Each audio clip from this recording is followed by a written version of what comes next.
Yung vote buying na sinasabi nila, hindi ko alam yung ganong style ng mga politiko. Basta sumama na lang ako kasi mga kapitbahay ko, nagkuhanan sila ng mga pangalan ng mga tao. Sabi nila mga butante.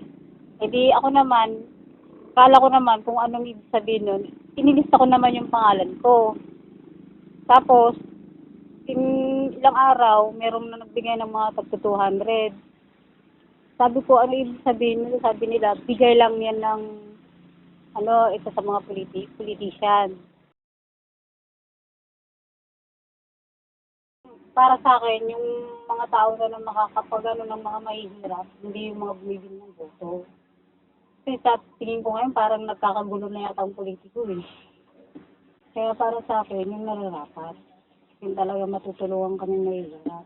Narinig namin yung mga plataforma nila, meron yung maganda, meron yung parang inaano lang yung kalaban, gano'n.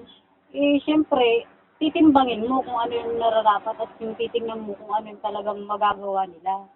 Kasi sasabihin nila ganyan tungkol sa mga problema, sasabihin nila yon pero kulang sa gawa.